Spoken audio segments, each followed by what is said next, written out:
given all of the close relationship that Lindsey Graham has to President Trump and the fact that he is definitely tied in close with him and the senior administration officials that are there in Munich, I thought that it was really important to bring you what he said right after it was made. This is something that was just made just a little while ago in Munich, and I think it is so consequential, or at least it could be, that you need to hear about it tonight. Lindsey Graham, as we know, certainly has been talking about military issues, and there's never been a war he didn't love, and he has especially been interested in the United States destroying Iran.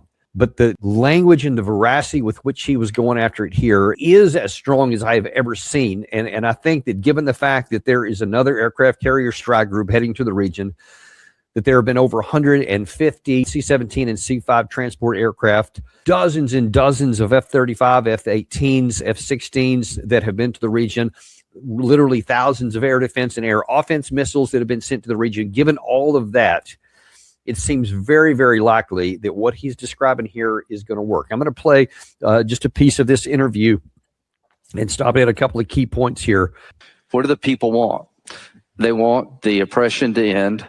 They want to start over with a new Iran. So here's what I would say. Are you backing regime change? Yeah, totally. If you're not, you're crazy. Military regime change. Yeah. I'm backing the people who want a country they can live in without having their daughter killed because she. But I'm trying to figure out, because there's a huge flotilla in the Arabian Sea that President Trump is using as a negotiating tactic. He's just said, as you heard me say, that he would prefer negotiating. I prefer negotiation too. Let me finish my thought. Okay. If we back out now, it'll be the biggest mistake we've made, far worse than the Syrian red line, far worse than Afghanistan. You can't say, keep protesting, we got you back, help's on the way, and nothing happened. That's why I am confident that President Trump will get an outcome consistent with those three statements through diplomacy or military force. Let me just say this. Any deal about Iran has to come to the Senate. I'm not going to bless a bad deal. They're not out in the street because of limiting the nuclear ambitions of the Ayatollah. Okay, so that what he said right there is really important. So he's saying, as a member of the Senate, as a leader in the Senate of the Republican-led Senate, and he's the Republican, that he's saying, don't come to us with this deal that just has limited nuclear reprocessing facilities and leaves out not reprocessing that leaves out the proxies and leaves out the long-range missiles. Don't bring that in. He's going to consider that a bad deal. It won't happen. So he's telling President Trump, don't bring me this minimal deal that you can get and think that you're just going to get over with, because I won't approve it. That's really, really important to say, because he is firing a broadside here across the President Trump's bow. Because President Trump, as we've talked about before, he's looking for a way out. He, I think, recognizes that the military possibility here of a disaster is really high, that we don't have the capacity to have a militarily attainable mission of regime change. We can't get it. It's unlikely that what we will likely do is spawn substantial responses by the Iranian side against American forces and Israeli people in the region, and gets lots of them killed and probably won't accomplish the mission. Lindsey Graham doesn't care about that. And so when President Trump signaled, as he did after Netanyahu left, that he wants to continue having a negotiated settlement, and as Christiane Amanpour there mentioned, that Trump says he's looking for a negotiated settlement, Lindsey Graham is saying, don't bring me this little one here that just tries to bypass the deal, that the net result will be there's just no war. Lindsey Graham is going to have his war, and he is even going to threaten the President of the United States for it. He continues. They're out in the street because life is miserable. People can't have a decent quality life. They live in fear, and most Iranians have had it. They'd like a new start. Okay, one other thing here. This just exposed the absurdity of this. Lindsey Graham does not give a damn about one individual that's living in Iran. He doesn't care about a woman and whether she can wear a hijab. That, by the way, is completely bogus. That was the case in the past. There was a lot of issues with that in previous uprisings. There have been videos just in the last day or so from this big meeting this big celebration that happened in Tehran a day or two ago, celebrating their Independence Day, and there were women running around there without hijabs on, and they didn't get tackled by the police, etc. Maybe there are still some, but that doesn't even matter. Lindsey Graham is just using the people as a weapon and a tool to coerce public opinion in the United States. And he's using the threat in the U.S. Senate against the president of the United States because he has a lust for war that he will accomplish using every method he has. He will use every capability he has to make sure he gets his lust for war. Never forget that. And I will not let anyone forget it. If we get this war and lots of people die, lots of Americans, lots of Israelis, and lots of Iranians die because this man was able to use his power to leverage it against the president of the United States to get his way, do not forget that this was never about the people of Iran. It was always about satisfying his lust for war. We continue. The day after. Okay. Well, if the Ayatollah goes down, we'll work on the day after. I think we'll have a better chance of hanging friends with the protesters than the Ayatollah. Here's the day after I worry the most about. The day after we blinked. The day after we made promises that we didn't keep. We made assurances that fell short. That day after is generational damage. Hamas, Hezbollah, the Houthis, they don't go away. They come back stronger. The Arabs go back into their corner, and the people who've been protesting will be systematically destroyed. The day after, if we get it right, the mothership of terrorism goes down. Hamas, the Houthis, Hezbollah, they've lost their biggest benefactor. Saudi, Israel is the most likely outcome. So I'll end with this. I've never seen a more consequential time in history as right now. If we can take this regime down through the people, their desires, not ours, and replace it with a friend, not a foe, be the biggest change in 1,000 years. If we don't get it right and we blink, it'll be the biggest change in 1,000 years in the wrong way. Wow. That I just really cannot more strongly. It's hard for me to even imagine what to say to that. If we get it right, it's going to be the most consequential thing. And he's just claiming categorically that destroying this regime that we don't like, killing however many people we need to kill to get it done, no problem. Then he just claims with no evidence, and contrary to plenty other evidence that exists in the area and in the history of that area, and I'm talking many decades, not just in the last few, that having a regime change like this will have some magical ability and everything will be great, and there'll be these wonderful people that are all happy to see the American. I mean, this just beggars belief that he's actually suggesting this. And we have oftentimes we play that little siren and that warning about Lindsey Graham because, you know, it's so crazy. But here's the thing. You can't minimize this. I don't want to minimize it here. This guy's not just a clown. He's not. He's a very, very influential person. He could be the deciding factor that pushes President Trump over the edge. He calls the best case scenario that Trump orders the strike and that he thinks that it will end up in some beautiful ending. The likelihood, logically, is that if he succeeds in his efforts and pushes Trump over the edge, he will get the worst case outcome, which is a lot of dead Americans, possibly the sinking of some American ships, shooting down of some American airplanes, certainly the killing of a lot of troops, and still not have succeeded.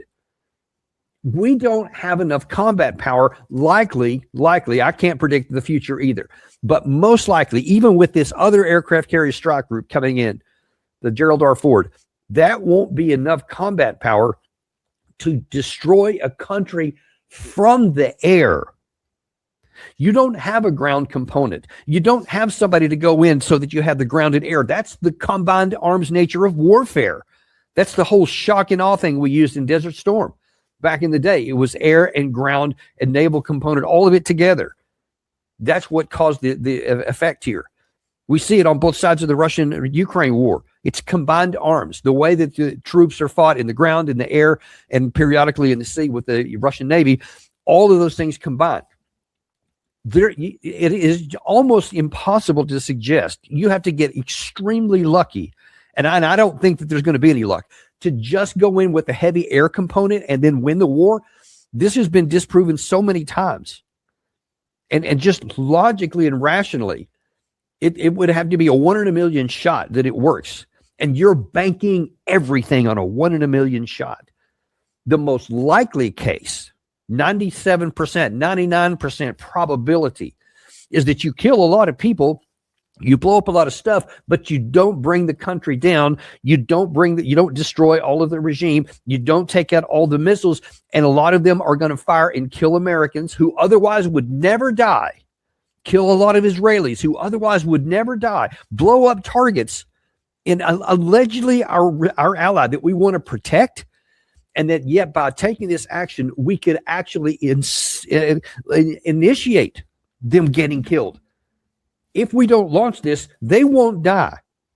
Iran is not going to attack anybody without the preemption of us. They've said so, and their history from 40-something years has proven it. They are not going to attack unless we hit them first. So if we don't hit them first, nobody's going to get killed.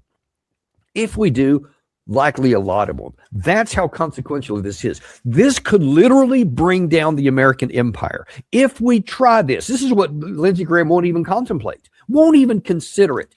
If we try this and we try to have the regime change by force just from the air with no ground component, we run the real risk of utterly failing and suffering lots of casualties. What are you going to do if you've spent your whole wad there and you've used all of the offensive missiles and a lot of the defensive missiles in your entire armada in the air bases and on the sea? What if you lose a bunch of ships and a bunch of airplanes and they're still valuable and there's still missiles coming in from Iran? What are you going to do then?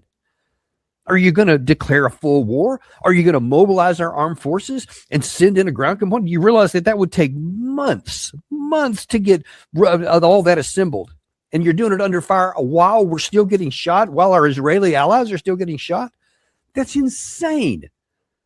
It is insane. That's why I'm going to make one final plea here. This is why the founders of our country made our system the way it is, so that we have the separation of powers in the legislative branch and in the executive branch, so that the executive is not a king that can just decide to take his country to war whenever he damn well feels like it. They knew that was a danger. They knew that he could get us sucked into a war that we shouldn't fight, that the people wouldn't support, and that we may not be able to win. So they wanted to make it hard, so that only if there was a real issue that was genuinely threatening your security, that the majority of the people agreed to, so that the legislature agreed to it, and they authorized a war, and then and only then can the commander-in-chief employ that force. That's why they did it this way. We have shredded that. That no longer exists. The fact that we're standing here and we're just wondering what one man is going to decide has proven it. It's already gone. God help us if we prove why it was a good idea, because we tried and it fails. This is why this could be a consequential moment, because he's claiming that if we don't strike, then our word doesn't mean anything. And Trump's claim that he's going to help the protesters and then he doesn't, it's going to diminish. That's partially true. He should never have said that. He should never have said that, but he did. And now if we don't do it, then that is going to be an embarrassment. An embarrassment is fine. Nobody dies. I mean, it's not fine. It would be better if we had never made it. Learn from that lesson. Don't promise anything you're not going to do. Don't promise to do something that you can't succeed at. Let's add that into the mix as well. But don't take us down a path that if it fails, and what I've laid out is a very logical path to where we could fail, that is orders of magnitude worse. Because now then our power is physically diminished. And our reputation is substantially damaged. And now people are going to say, oh, I thought the U.S. was the greatest military power in the history of the world, and now it can't even take out Iran? Look, we've already had a lot of the warning signs. 20 years in Afghanistan, and we lost to the Taliban. We lost. Trying 7 months to quell the Houthis in the Red Sea. We failed and left. And the Houthis are there to this day. Now you go in this time, and now then we suffer casualties and still fail. Then you have just cut the knees out of our own support. And now then fewer people are going to respect us. More people are going to say, America ain't all that good. Maybe we need to test them a little bit more. And it's going to embolden our adversaries, maybe create some that didn't exist before. It's going to take out the support of our allies and our other just neutral friends who've been looking around and says, Now that I see that America isn't all that good, I don't want to support them. I'm going to support somebody else that I think has more stability. BRICS is the most obvious move in that direction. This could so undermine everything about our country. What has been this great momentum. That if Lindsey Graham gets his way, I think the chances are higher that we suffer significant loss than any kind of theoretical success. Here's the thing you need to understand. Even if Lindsey Graham was right and it turned out that we did get that 1 in a million shot, what have we gained? Is America going to be any more secure now than they were before? No, because Iran already doesn't threaten us. So we won't be any better then than we were now, except that we'll have a whole lot less missiles, possibly fewer ships, possibly fewer airplanes, definitely fewer people, most likely. Why risk all of that for no gain? Except it makes Lindsey's benefactors really happy, and that is Benjamin Netanyahu. And that is the leaders in Iran, in Israel, who are also on a foolish path that could harm their own nation. What they're doing now could harm Israel as much as the United States. It's not necessary for their security. It's not necessary for ours. That's the pivotal moment we are at. Now, hopefully, President Trump won't be bullied by Lindsey Graham. Let us hope that is the case. I hope that there's reaction from this, that the White House says, yeah, he speaks for himself. He doesn't speak for us. He doesn't speak for the United States. And if he wants to try to do something stupid in the Senate, that's one vote. There are others in there. Let's hope that it goes down that path, because he's right. This could be a very, very consequential period of time. And we'll find out just how consequential it is and whether Trump can stand up to that pressure or not. I hope that he does. Thank you very much, folks. We'll stay on top of this. You can count on us to give you every update that there is. Goodbye.